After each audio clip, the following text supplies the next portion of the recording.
बिस्मिल्लाहिर्रहमानिर्रहीम, अस्सलाम वालेकुम। लाइव डॉक्टर शाहिद मसूद के साथ मैं हूँ सुमेरा सलीम।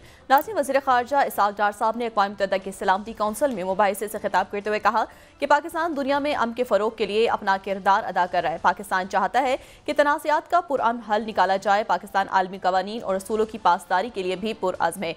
दूसरी जानिब कायम मकाम स्पीकर पंजाब असम्बली ने अपोजिशन के 26 मुअत्तल जो अरकान थे उनको बहाल कर दिया है।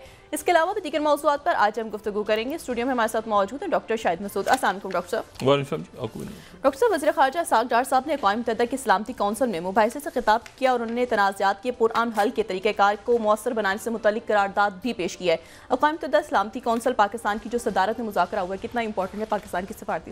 सबसे पहले तो जी बारिशों से तबाही जो पूरे मुल्क में है उस पर बात करते हैं। और बड़ी तबाहकारियाँ हुई हैं बारिशों से। इस्लामाबाद, पिंडी, शुमाली इलाके, खैबर पख्तूनख्वा, पंजाब के कई इलाकों में, और बहुत नुकसान हुआ है, जानी नुकसान भी हुआ और बड़े अफसोसनाक मनाजिर देखने में आए हैं। यहाँ सड़कें, शाहराहें, इस्लामाबाद, पिंडी, काफ़ी इलाकों में, और बड़ी गैर मुतवक्को बारिश जो है वो मतलब गाड़ियाँ बह गईं और आप देखें कि लोग उसमें बह गए और हादसात पेश आए, और अभी उसका सही अंदाज़ा भी नहीं लगाया जा सकता। और ये अब इसमें कई बहुत सारे फैक्टर, कुदरती आफत है, अल्लाह ताला इनसे हमें अपनी पनाह में रखे।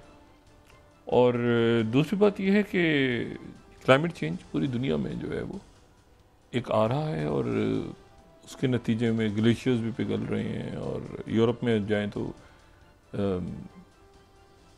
एक ज़माने में तसव्वुर भी नहीं था कि बरतानिया के अंदर पंखे लगाएं लोग, लेकिन ये कि अब वहाँ जो है वो पंखे और एसी और ये सारा सिलसिला शुरू हो गया। यूरोप के अंदर वाइल्ड फायर, अमेरिका में वहाँ पे, तो ये क्लाइमेट चेंज पूरी दुनिया में आ रहा है। तो लेकिन ये है कि उसके बारे में पाकिस्तान में भी स्टडी होनी चाहिए मजबूत किस्म की। इंफ्रास्ट्रक्चर जो है वो कई मुल्कों में जो है ये बड़ा असर इसका हो रहा है। लेकिन क्लाइमेट चेंज से हट के एक तो इसको देखना होगा, दूसरा जो है ये कुदरती आफत है, इसमें तो कोई। तीसरी बात यह है कि इसमें ये भी देखना होगा कि इसमें लोगों की वजह से क्या नुकसान होता है। मतलब मिसाल के तौर पे एक तो ये है कि बहुत ज़्यादा हमने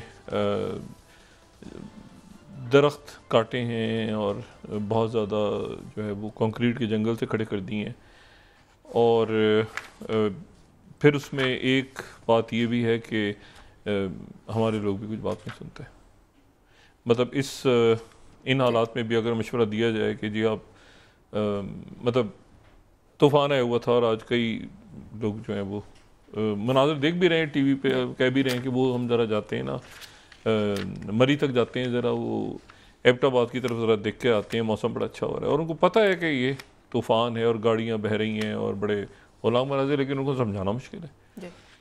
और उसमें ये भी हम नहीं कह सकते कि जी इतने ज़्यादा ख़राब हालात में सारा का सारा जो मामला है वो हम रेस्क्यू, चाहे वो सिविलियन अदारे हों या फ़ौजी अदारे, उन पे सारा डाल दिया जाए। लेकिन क्योंकि बड़ी तबाही है तो उसमें सिर्फ ये होता है कि एक तो लोग ऐसे मौके पे बढ़ के एक दूसरे की मदद करते हैं, और कोई किसी को पानी में से बच्चा गया तो लोग इकट्ठे होकर निकाल रहे हैं, फिर ज़रूरत पड़ी पीछे से एम्बुलेंस आई, बाकी आया। लेकिन ये कि लोगों को आपको बेहतर से बेहतर लोग इस किस्म के बहरानों में नज़र आते हैं और बद से बदतरीन भी साथ ही नज़र आते हैं।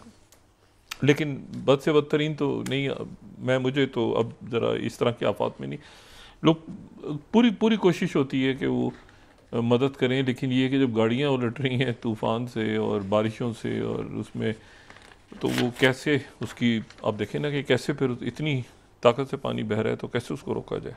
तो ये बड़ा अल्लाह ताला अपना खैर करे, करम करे और इन आफात को जल्द से जल्द ख़त्म करे।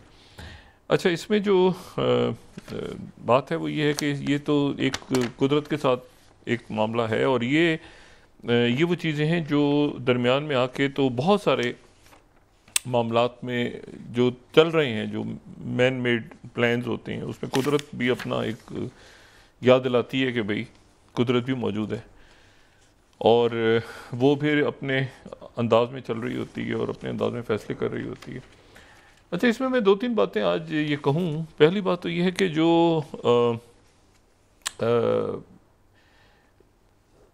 ये जो बड़े बड़े ओवर सिंप्लीफाई करके मैं इस बात को करूँगा, बहुत ओवर सिंप्लीफाई करके, और वो जो ओवर सिंप्लीफिकेशन है वो ये है कि देखें, अब जो जंग है ना इस वक्त, मैंने कहा ना ओवर सिंप्लीफाई करके बहुत सादा से अल्फाज में, वो ये है कि वो सारी की सारी हो रही है टेक्नोलॉजी पे और डेटा पे और चिप्स पे और आर्टिफिशियल इंटेलिजेंस पे।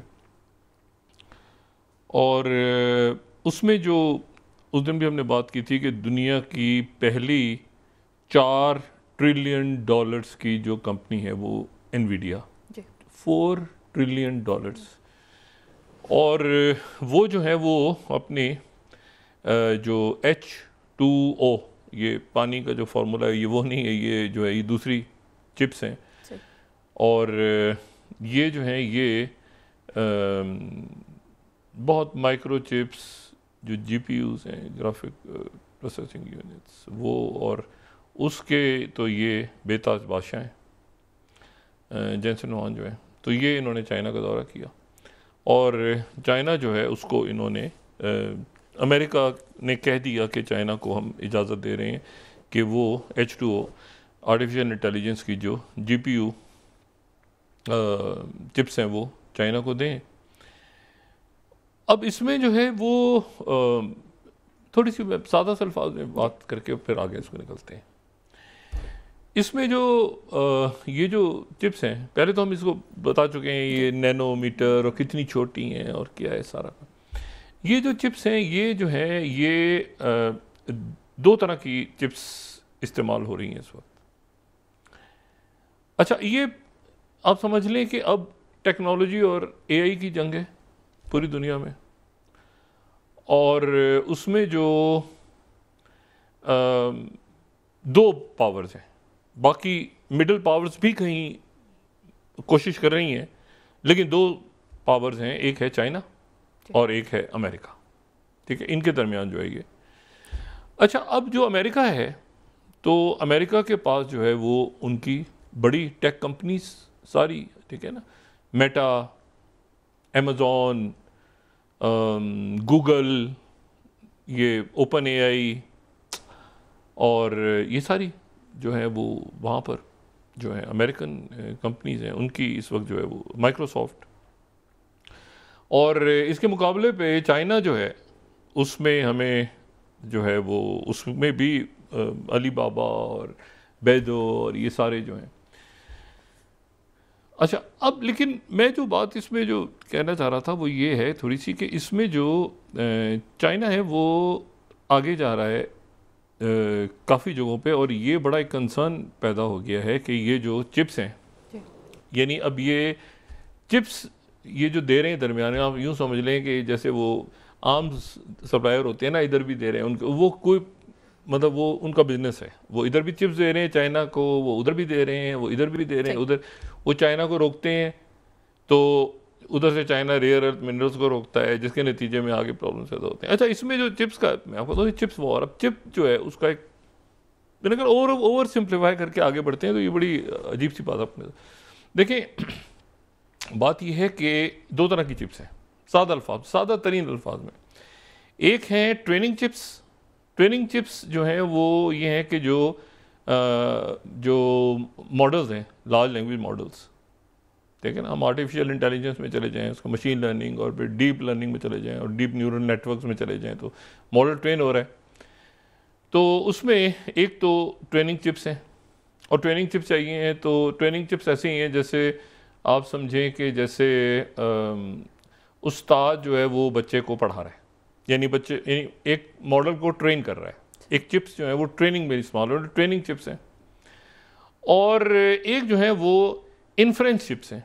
इन्फ्रेंस चिप्स वो हैं जो कि उस्ताद बच्चे से फिर सवाल पूछ रहा है, यानी एक उस्ताद पढ़ा रहा है, एक फिर सवाल पूछ रहा है। तो जो पढ़ा रहा है उसको ट्रेनिंग के, जब आप किसी भी मॉडल को ट्रेन कर रहे हैं, उसमें बेशुमार डाटा डाल रहे हैं, उसको सिखा रहे हैं, वो डाटा को उसको रिफाइन कर रहे हैं, वो आगे पीछे दाएं बाएं उसके वेट्स कैसे होंगे, उसके न्यूरॉन्स कैसे, लेयर्स कैसे होंगी, रेट्रो मतलब रिग्रेशन क्या होगी, मतलब आगे पीछे दाएं, वो पूरा मॉडल ट्रेन हो रहा है। तो बच्चे को पढ़ा रहे हैं आप, तो मशीन आपने ट्रेन कर दी, और उसके बाद जो है वो इन्फ्रेंस का मतलब ये है कि फिर आप उससे सवाल पूछ रहे हैं बच्चे से, यानी फिर मॉडल तो आपने ट्रेन कर दिया, बना दिया, ओपन एआई, जेमिनाई, गूगल, लेकिन फिर आपने सवाल पूछा, तो वो जो सवाल पूछा है उसके लिए, जिसको आप कहते हैं प्रॉम्प्ट, ही आपने सवाल पूछा ना उससे, जी, चैट जीपीटी से सवाल पूछ रहे हैं ना आप, आपने पूछा कि अच्छा जी बताओ कि ये जो है ये फलाने मुल्क का दारुल हुकूमत कौन सा है, तो आपने सवाल पूछा, तो प्रॉम्प्ट किया और वहाँ से जवाब आया, चैट जीपीटी ने जवाब सादा अल्फाज में। तो ये जो है ये इसमें इन्फ्रेंस चिप्स चाहिए होती हैं, यानी ट्रेन करना है जब आपने, तो आपको एक मुख्तलिफ चिप्स चाहिए, ठीक है, जो ट्रेनिंग चिप्स हैं, और फिर आपने जब प्रॉम्प्ट करना है, और प्रॉम्प्ट करने के बाद जब रीजनिंग पे चले गए हैं, चूंकि अब जो मॉडल्स हैं वो लार्ज लैंग्वेज मॉडल्स जो हैं जितने आ रहे हैं उसमें रीजनिंग शुरू हो गई है, रीजनिंग, थिंकिंग, रीजनिंग सारा ये, तो उस पे जो है वो ज़्यादा ये जो इन्फ्रेंस चिप्स हैं वो उसमें ज़्यादा चाहिए होंगी, और उसमें एक जो बेहतरीन चिप जो कि चाइना इस वक्त ले रहा है, वो उसमें ये H2O चिप्स हैं, जो कि एनवीडिया वहाँ पर सौदा करके आ गया है, वो चाइना का दौरा किया है, अमेरिका में है लेकिन चाइना को भी दे रहे हैं, इधर भी दे रहे हैं, उधर भी दे रहे हैं। अच्छा, अब इसमें जो है एक बात ध्यान में रखें कि मैंने आपसे ना कि ओवर सिंप्लीफाई करके मैं ये बता रहा हूँ, ओवर सिंप्लीफाई, कि इसमें जो अमेरिका है वो कंट्रोल उसके पास है, ये इसको इस तरह समझें कि ये एक डिजिटल कोलोनाइजेशन का दौर है, डिजिटल कोलोनाइजेशन हो रही है पूरी दुनिया की। अच्छा, पूरी दुनिया की डिजिटल कोलोनाइजेशन इस तरह से हो रही है कि पहले तो ये था ना कि जी वो बेसिस चाहिए, वहाँ पर किसी जगह पर आपको लोग रखने, बेसिस चाहिए आपको, इस तरह वगैरह वगैरह। तो अब यह है कि अगर आपको बेसिस वहाँ पे नहीं भी चाहिए तो आप मुख्तलिफ जगहों पे डेटा सेंटर्स बना देते हैं, ठीक है, और डेटा सेंटर्स आप बना देते हैं क्योंकि डेटा सेंटर जो है वो उसके दो है ना, एक तो ये है कि डेटा सेंटर को आप बनाएं, डेटा है बहुत सारा, अगर ओवर सिंप्लीफाई करके मैं इस बात से जरा आगे निकलता हूँ उसको ब्रीफली बात करके। एक तो ये है कि आप बहुत बड़ी बिल्डिंग, उस पर सुपर कंप्यूटर, उसमें बहुत सारी चिप्स, उसमें जो है वो बहुत खर्चा, बहुत, और एक जो ये एक चिप है H2O चिप जो है ये GPU $40,000, और ये हज़ारों चिप्स के ऊपर एक मॉडल ट्रेन होता है, हज़ारों लाखों के ऊपर एक मॉडल ट्रेन होता है, और ये इसका ऊपर खर्चा आता है। तो अगर ओपन एआई ने या जेमिनाई ने, किसी ने भी एक मॉडल को ट्रेन करना है तो उसके लिए कितना पैसा चाहिए होगा, कितने बिलियंस चाहिए होंगे। लेकिन उसके साथ साथ एक और बहुत बड़ा मसला है, जब आप मॉडल, मिसाल के तौर में फ़र्ज़ करें ओपन एआई को ले लेते हैं, जो चैट जीपीटी हर को पता है, तो ओपन एआई ने जहाँ पर इनका सेंटर बना हुआ है, जहाँ पर डेटा सेंटर है, तो ओपन एआई ने एक तो वहाँ पे बहुत ज़बरदस्त किस्म का, अब ये आप समझ लें कि ये बिल्कुल जैसे मिलिट्री बेसिस है ना दुनिया की, पेंटागन टाइप, ऐसे ये उस तरह से इनकी हिफाजत की जाती है, ठीक है ना, क्योंकि यहाँ पे सुपर कंप्यूटर्स और क्वांटम और सारी तहकीक और सारा। लेकिन प्रॉब्लम ये सारी कि वो जो डेटा है वो उसके दो तरीके हैं, या तो आप फिज़िकल प्रेमिसेस में रखें डेटा, या आप क्लाउड में रखें। क्लाउड से मतलब ये नहीं है कि ये बादल नहीं है, बल्कि क्लाउड से मतलब ये है कि जैसे आपका मतलब कोई चीज़ आपकी नहीं है लेकिन आपने उधार ले ली किसी, जैसे होता है ना कि उबर की जी या करीम की, या और ये जो टैक्सी है वो टैक्सी तो आपकी नहीं है, आप यूज़ कर लेते हैं, तो आप सर्विसेज ले रहे हैं किसी की, यानी आप कोई बहुत बड़े सुपर कंप्यूटर्स कहीं लगे हुए हैं और आपने वहाँ से ये चैट जीपीटी को, ओपन एआई को, उसको डाउनलोड कर लिया एप्लीकेशन को, और आप पे कर रहे हैं और आप उसको यूज़ कर रहे हैं।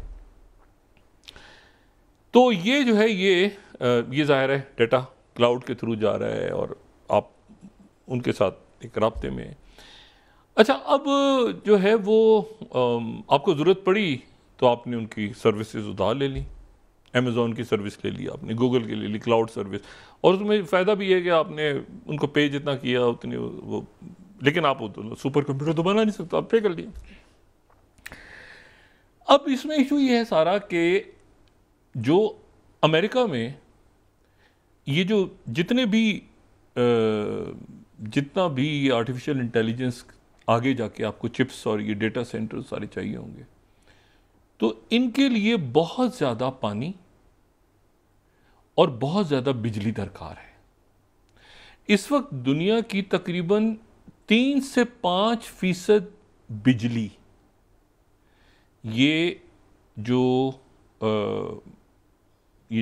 डेटा सेंटर्स मॉड्यूल्स ये इस्तेमाल कर रहे हैं। मतलब जिस शहर में लगे हैं, एक शहर में एक ओपन एआई का ऑफिस खोला हुआ, तो पूरे शहर की पूरी रियासत की बिजली एक तरफ और उसकी बिजली एक तरफ।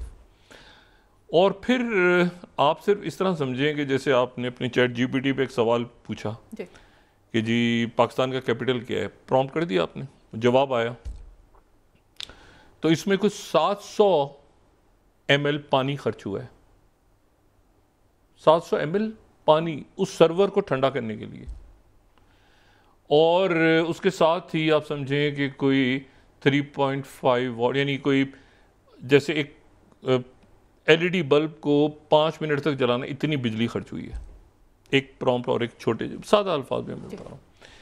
तो इनको बहुत ज़्यादा पानी चाहिए इन पूरे कूलिंग के लिए, सर्वर्स को ठंडा कर रखने के लिए, डेटा सेंटर्स को, और साथ ही बहुत ज़्यादा बिजली चाहिए। तो अब वो पानी और बिजली कहाँ से लेकर आए? तो इसलिए जो है वो फिर ये बड़े स्कैंडल सामने आते हैं कि भाई ये डेटा सेंटर जो है, फिफ्थ हम दिखाएं, ये डेटा सेंटर्स ऐसी जगहों पे बनाए जा रहे हैं जहाँ ऑलरेडी पानी कम है दुनिया में, लेकिन वहाँ पर पहले ही साफ़ पानी, यानी ज़ाहिर है बैक्टीरिया और वायरसेस वाला पानी तो आप नहीं डालेंगे कंप्यूटर्स के ऊपर, सुपर कंप्यूटर्स पे।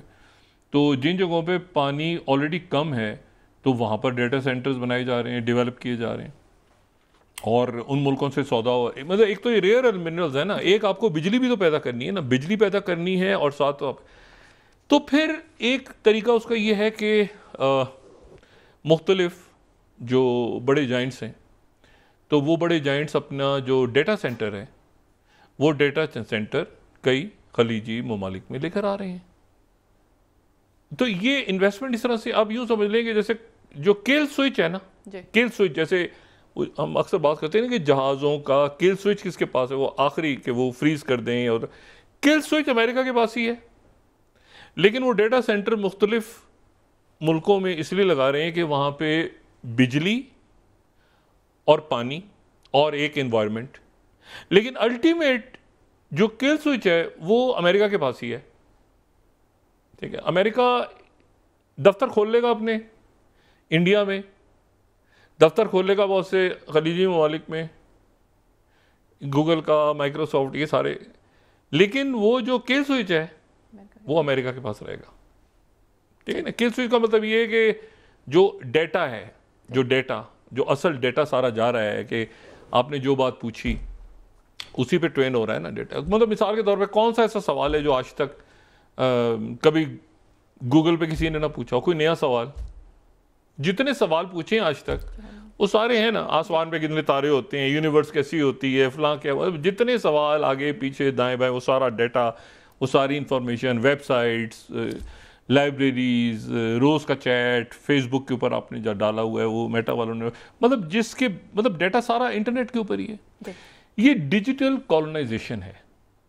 ठीक है, डिजिटल कॉलोनाइजेशन। और उसमें अगर मैं सिर्फ यहाँ पे हम ये देखें कि 60% जो है डिजिटल कॉलोनाइजेशन जो है ये इंटरनेट के ज़रिए भी होती है। 60%, अगर 8th स्लाइड हम देखें, 60% तमाम कंटेंट जितना है इस वक्त वो वेबसाइट्स पे इंग्लिश में है, और 10% जो है वो दुनिया की आबादी इंग्लिश बोलती है।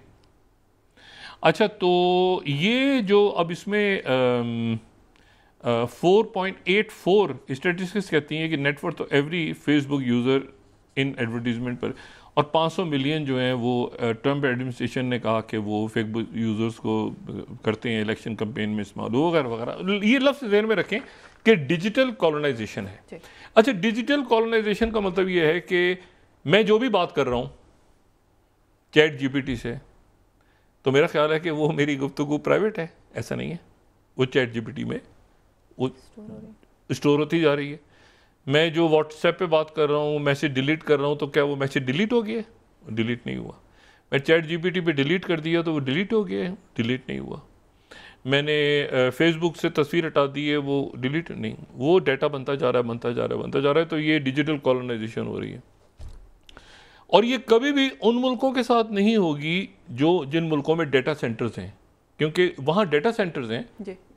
अरब ममालिक में, बाकी जगहों पे इन्वेस्ट, लेकिन ये तो उनके पास ज़ाहिर है कि बड़ी बात कि वो उनके साथ शेयर हो गया। लेकिन डेटा सेंटर इसलिए नहीं वहाँ पे क्योंकि वहाँ पर चाइना भी है। मतलब डेटा सेंटर्स यानी किल स्विच वहाँ पे टेक्नोलॉजी शेयर इसलिए नहीं है कि वहाँ चाइना भी है, तो वो डेटा सेंटर की हद तक है।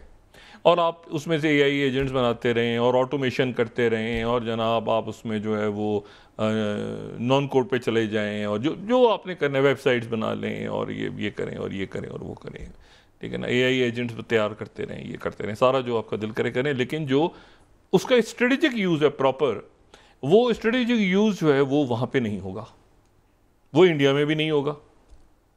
Google, micro, unless and until के वो मुल्क अपना खुद अपने मॉडल्स डेवलप करें, एलएलएम्स, जैसे कि टर्की कुछ कर रहा है। चाइना ने तो बाहर की दुनिया को क्लोज कर दिया हुआ है, यानी चाइना जो है वो, यानी डीप सीक R1 मॉडल जैसे है तो वो रीजनिंग पे है ना, तो उधर O3 चैट जीपीटी जो रीजनिंग में आ गए। तो चाइना में तो आप जाएं तो आपको चैट जीपीटी, और उन्होंने तो बिल्कुल क्लोज किया हुआ है सारा सिस्टम। और अमेरिका में जो है वो इसीलिए वो कि हुआवे और ये टिकटॉक डाटा ले जाएगा, और ये एक बड़ा कंसर्न है।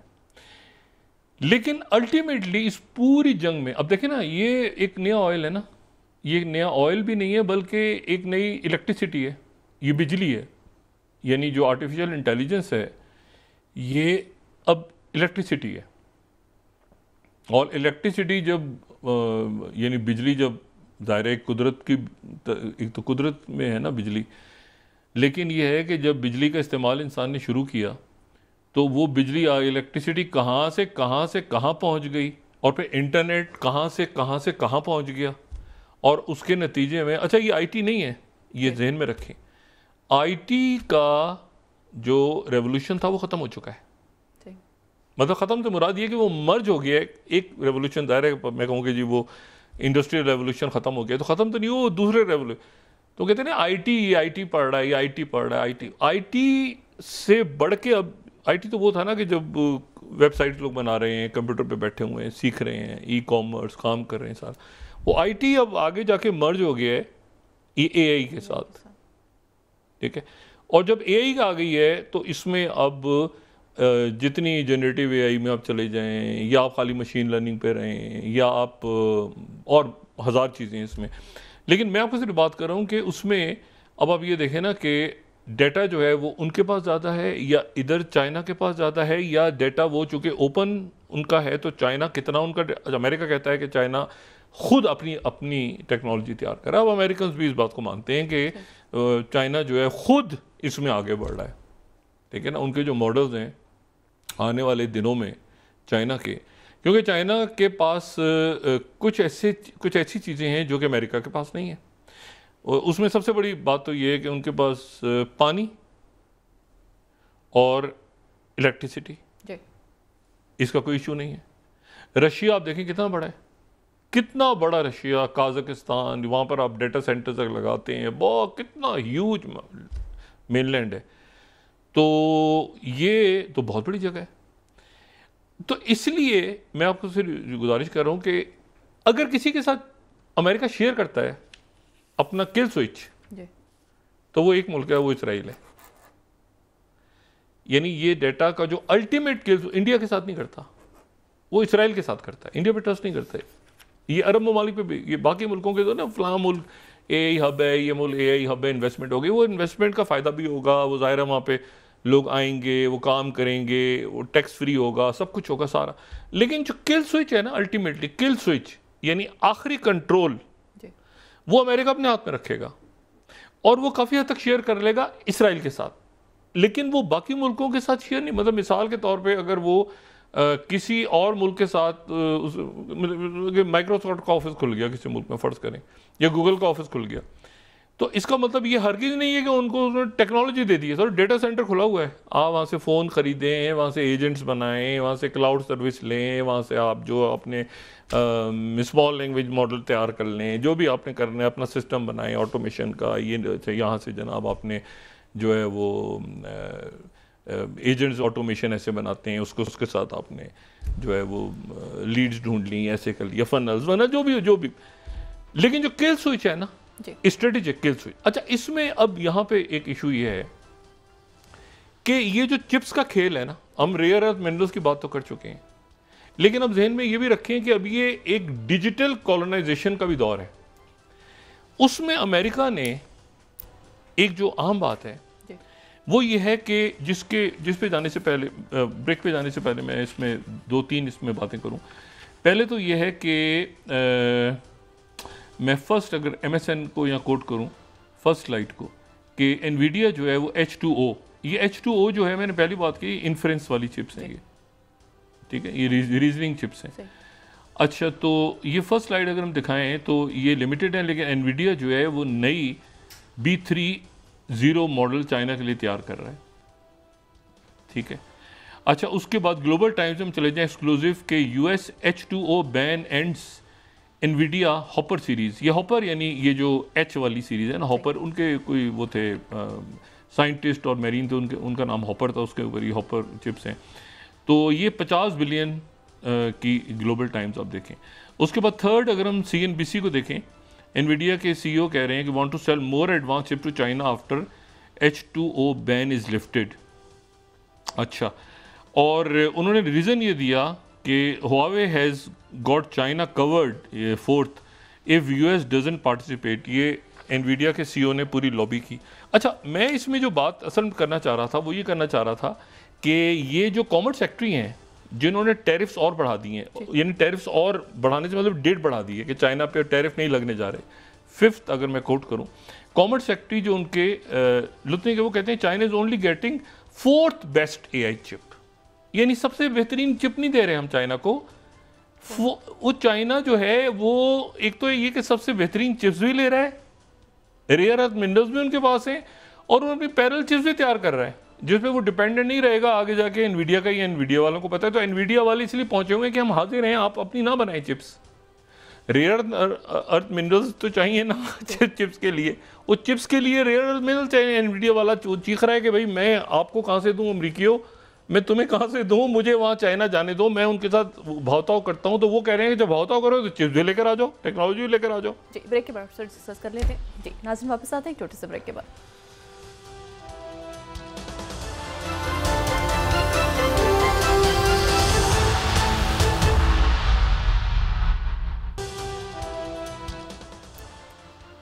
वेलकम बैक नाज़रीन। डॉक्टर साहब, बैरिस्टर गौहर साहब की जानिब से कहा गया है कि मुज़ाकरात का जो वक्त है वो ख़त्म हो गया और बानी पिचाई अब जो कहेंगे वैसा ही होगा। ये देखें किस तरफ जाते हैं, अक्सरियत मिल गई है 2/3 मेरे ख्याल से हुकूमत को, तो उनके लिए कोई इशू नहीं है, कानून साजी उन्होंने करनी है, कोई इशू नहीं है। अच्छा, इसमें जो मैं ये बात कर रहा था कि ये क्लाउड की जब बात करते हैं, ये ना समझेंगे ये कोई ये वर्चुअल सी चीज़ है, ये बस ये है कि एक जगह पर मौजूद हैं बड़े ज़बरदस्त किस्म के सुपर कंप्यूटर, डाटा सेंटर सारे, लेकिन आप उनकी सर्विसेज उधार ले रहे हैं कि जी मुझे ये 5 दिन के लिए, 1 महीने के लिए मैंने ये सर्विस आपकी ले ली, अब मुझे जो ये मतलब ये क्लाउड है, मतलब चीज़ आपकी नहीं है, लेकिन आपने जो है वो यानी फिजिकली आपके पास नहीं है, ठीक है, आप सर्विस ले लें, आप एज़ोर की सर्विस ले लें माइक्रोसॉफ्ट के लिए, या आप वर्टेक्स से ले लें गूगल क्लाउड, या एनीवे। तो अब मैं जो बात सिंपली कह रहा था कि ये जो जैसे अब हम बहुत सारी बातें आने वाले दिनों में, ये चूँकि नया ऑयल है, नई जंगें हैं, नई इन्वेस्टमेंट्स हैं, नए टैरिफ्स लग रहे हैं इस पर, तो ये सारा जो इशू है ये इसलिए बहुत इम्पोर्टेंट होता जा रहा है क्योंकि लोगों को ये बिल्कुल इस बात का इल्म होना चाहिए कि ये उनका जो डाटा है और उनका जो उनके जो सारे उनकी जो सारी इंफॉर्मेशंस हैं, उनका जो सारा डाटा है, वो सारी चीज़ें 16th foreign policy 16th slide, don't offshore American AI to the Middle East. वहाँ पे दो किस्म के ख्यालात हैं कि ये मिडल ईस्ट में हमें इन्वेस्टमेंट करनी चाहिए, ठीक है ना, हम रीजन के ऑयल से हमने जान छोड़ाई है, अब यूएस को साइन अप करना चाहिए एआई के लिए। अभी 8 मई फॉरेन पॉलिसी का एक आर्टिकल है। और लेकिन उसके साथ ही फिर उनका कहना ये भी है कि भाई किल स्विच जो है वो चूँकि हमारे पास ही रहेगा। अच्छा, ये जो है ये इस तरह समझें कि मैंने आपको बताया ना कि एक दफ़ा आपने चैट जीपीटी यूज़ किया, इसी तरह आप व्हाट्सएप यूज़ कर रहे हैं, इसी तरह जब आप फेसबुक, जो भी आप चीज़ यूज़ कर रहे हैं, वो जहाँ पर सुपर कंप्यूटर्स हैं वो इलेक्ट्रिसिटी और वो उसके बदले में आपसे कुछ ले भी रहे हैं, वो एडवर्टीजमेंट की शक्ल में हो या आपको पेमेंट की शक्ल में हो या ये कि आपका डाटा, ठीक है, आपकी पर्सनैलिटी प्रोफाइल, आपकी सारी चीज़। अच्छा, और 1 बिलियन गैलन साल का एक कम से कम एक डाटा सेंटर को चाहिए, और ये पानी जो है ये रिसाइकल नहीं हो सकता, ये पानी एवेपोरेट हो जाता है। तो ये रिसाइकल और डिस्टिल वाटर है, यानी आपको ये साफ करके पानी वहाँ पे डेटा सेंटर्स में लगाना है। ये वो डेटा सेंटर्स जो कि अब मैंने आपसे कहा कि ये मुख्तलिफ मुल्कों में डेटा सेंटर्स बन रहे हैं, ये जो मिडल ईस्ट में, या अगर कोई कंपनी पाकिस्तान में आती है या कहीं और जाती है तो वो अपना एक डेटा सेंटर या अपनी प्रेजेंस शो करेगी, लेकिन वो जो किल स्विच है वो अपने पास रखेगी या कुछ हद तक वो अमेरिका, इसराइल से शेयर। चाइना बिल्कुल क्लोज है, चाइना ने हर चीज़ चाइना की अपनी है, चाइना से बाहर से किसी को एक्सेस नहीं देता। मुझे नहीं पता इनमें से कितनी एप्लीकेशन चाइना में जाके आप खोल सकते हैं, जेमिनाई या क्लॉड या एंथ्रोपिक या ये सारे जो है, और या ओपन एआई। तो चाइना ने क्लोज रखा हुआ क्योंकि वो अपने इस डाटा को क्लाउड में नहीं, तो क्लाउड के अंदर चीज़ें महफूज नहीं है, क्लाउड के अंदर भी हैकिंग हो सकती है, ठीक है, और क्लाउड की हैकिंग तो बहुत ही बुरी है। बहरहाल, अच्छा, अब आप आ जाएं तो अमेरिका जो है वो अब प्रेसिडेंट ट्रंप की चूँकि मुलाकात है, वो तय हो रही है, मुलाकात की बातचीत आगे चल पड़ी है, तो इसलिए जो है वो उन्होंने ये कहा है कि जी चाइना के टैरिफ्स को अब अगस्त तक इसको हम एक्सटेंड कर रहे हैं, और इसलिए हम एक्सटेंड कर रहे हैं क्यों, और लेकिन वहाँ से लिंडसे ग्रैहम जो है उनके, वो मुसलसल ये बात कर रहे हैं कि जी ब्रिक्स की इकॉनमी को हम क्रश करते हैं, वो एक दबाव भी डाला हुआ रशिया के साथ ये करें 500, लेकिन वो ये अब आप देखें ना कि ये जो कमिंग वीक है इसमें रशिया यूक्रेन की बातचीत तुर्किया में होने जा रही है। आज तुर्की के फॉरेन मिनिस्टर और ईरान के फॉरेन मिनिस्टर की बातचीत हुई है। अच्छा, मैं ये बात जो एआई की कह रहा हूँ ना, इसलिए कह रहा हूँ कि ये ट्रंप के और चाइना के और हर मुल्क के जहन में इस वक्त ये प्रायोरिटी पे चीज़ है, टेक्नोलॉजी,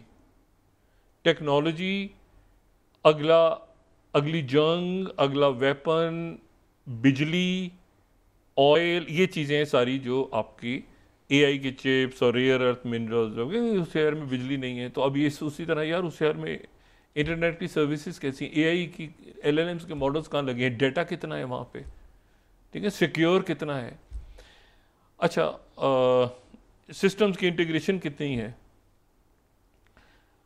और वो अभी जो जंग हुई है उसमें हमने देख भी लिया कि पाकिस्तान ने अपने तौर पे चाइना की मुकम्मल, तुर्की और चाइना तो नहीं आपस में ना, जो अलग, तुर्किया तो अलग अपना डिपेंड कर रहा है, बना रहा है सारा सिस्टम, चाइना अलग बना रहा है, तो पाकिस्तान को जब ये पाकिस्तान के साथ आते हैं तो फिर पाकिस्तान एक अपना सिस्टम लेके, ठीक है, आगे चला और उसके नतीजे में ये हमने फतह हासिल की, और आगे भी ये इसी तरह से होगा। तो अब जी जब इनकी मुलाकातें होंगी आने वाले दिनों में, तो उन मुलाकातों में सर फहरिस्त तो यही बात होगी ना दोनों के कि ये जो टैरिफ्स हैं, ये टैरिफ्स लगाए और फिर वापस कर लिए, और चाइना झुका नहीं आगे, और चाइना ने अपनी शराइत के ऊपर सारी चीज़ें मनवाई, फिर चाइना ने चिप्स के ऊपर भी मरात ले ली कि चिप्स हमें ये जो चिप्स हैं, बल्कि एप्लीकेशन स्पेसिफिक जो आगे ASIC इस एप्लीकेशन स्पेसिफिक इंटीग्रेटेड चिप्स अब तो आ रही हैं, वो और फर्दर एडवांस सुपर कंप्यूटर्स के लिए चिप्स हैं।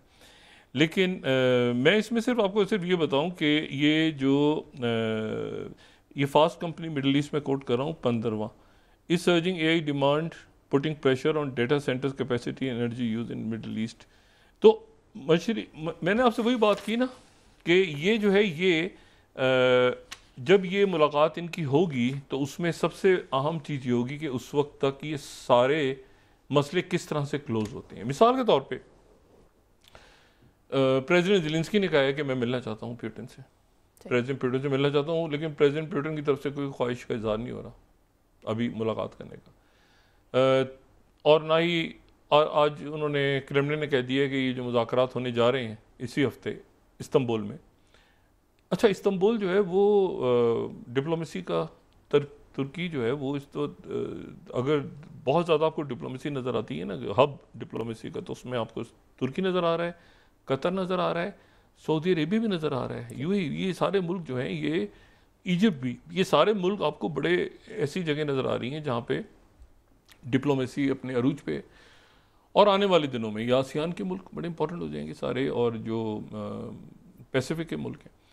लेकिन मैं आपसे सिर्फ ये बात कर रहा हूँ कि वो प्रेसिडेंट, एक तो फिर बहुत बड़े हमले हुए यूक्रेन के ऊपर, और सीज़ फायर नहीं हो रहा, यूक्रेन में सीज़ फायर नहीं हो रहा, और उन्होंने कहा है कि जी ये मुज़ाकरात जो होने हैं इस हफ्ते जुमे के दिन, इन मुलाकात से कोई हमें तवक्को ज़्यादा नहीं है। ये बात की है क्रेमलिन की तरफ से, ये बात हुई है। ईरान ने कहा है कि हम हर सूरत जो है वो अपनी जो इनरिचमेंट है वो जारी रखेंगे, इसके ऊपर तो हम किसी सूरत भी समझौता नहीं करेंगे। और ईरान जो है वो रशिया और चाइना के साथ वो बात भी कर रहा है। आपको याद होगा कि प्रेसिडेंट पुतिन और प्रेसिडेंट ट्रंप के दरमियान जो बात हुई तो उसमें ईरान भी डिस्कस हुआ। तो ईरान का न्यूक्लियर कहाँ तक जाता है, कैसे जाता है आगे, कैसे मुज़ाकरात शुरू होते हैं। अमेरिका के शायद साथ फौरी तौर पे ना हो, लेकिन जो E3 ममालिक हैं उसके साथ इसी हफ्ते में हो रहे हैं।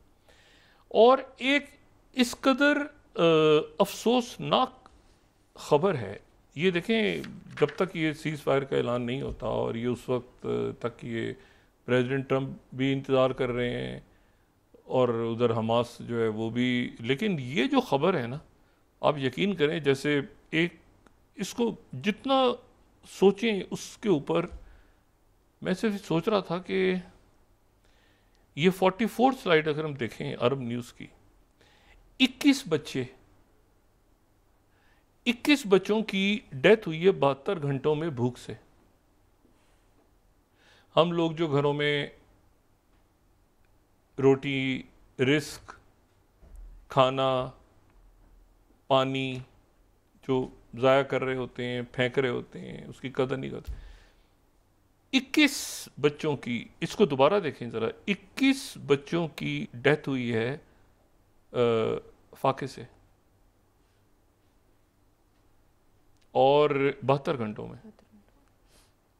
यानी ये कोई बम धमाकों या हमलों से नहीं, भूख से। और अरब न्यूज़ को मैं कोट कर रहा हूँ कि अब वहाँ पे जो डॉक्टर्स हैं, यूनाइटेड नेशंस के जो ये 45th पैलेस्टीनियन रेफ्यूजी स्टाफ और डॉक्टर्स हैं, वो भूख से, अब वो भी भूख और प्यास से अब गिरना शुरू हो गए हैं, उनसे भी काम नहीं। भूख और प्यास से, पानी और रोड, ये जो कदर है ना, रिस्क हम ज़ाया कर देते हैं इधर उधर। ये एक एक निवाले को वहाँ पे, और एक एक पानी के घूंट को बच्चे और डॉक्टर्स और लोग, ख़वातीन और ये लोग तरस रहे हैं कि हमें एक कहीं से रोटी का टुकड़ा मिल जाए, और भूख से डेथ हो रही है फाके से। और ये 2025 है, ये कोई 4 या 8 हज़ार साल पुरानी तारीख हम डिस्कस नहीं कर रहे कि दुनिया को नहीं, एक एक चीज़ रिकॉर्ड पे जा रही है कि इस वक्त बच्चे भूख से उन्होंने दम तोड़ा था, और भूख से दम तोड़ा था, और साथ ही जो है वो WHO भी ख़त्म हो गई है। अमेरिका WHO से निकल गया था, आज यूनेस्को से भी उन्होंने कहा हम निकल रहे हैं। यूनेस्को जो है उससे भी निकल गए हैं, अमेरिका निकल रहा है उससे भी, और WHO से भी निकल गया, और इसराइल ने बड़ी आज उनको मुबारकबाद दी है कि आपने बड़ा अच्छा किया कि यूनेस्को से भी निकल गए।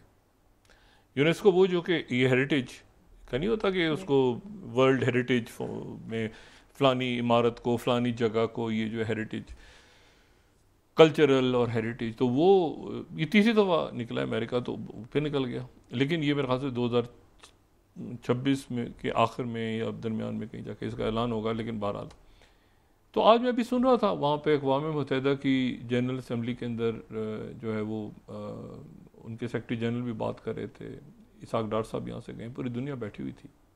लेकिन मुझे अब ये बताएं ना कि ये क्या एक डिबेटिंग क्लब नहीं है, बल्कि यही नहीं है, ऐसे सारे और G7 G20 इसको G80 कर दें आप, भाई अक़वाम मुत्तहिदा पूरी की पूरी है ना, इसको जितना मर्जी आपको जो मर्जी नाम देते रहे, global south, global north, global east, global west, सारे को जो मर्जी, क्वाड तो नेटो तो ये तो फलाना OIC, अरब लीग, ये अब नाम SCO नाम।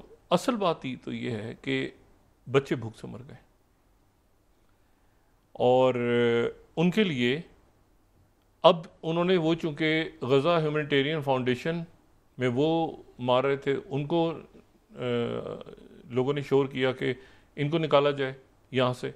ये तो खाने में लोग खाने के लिए लाइनों में लगते हैं तो उनको गोली मार देते हैं, गोलियाँ मार देते हैं, तो उन्होंने भी काम बंद कर दिया और इधर से अक़वाम मुत्तहिदा को भी नहीं जाने दे रहे अंदर।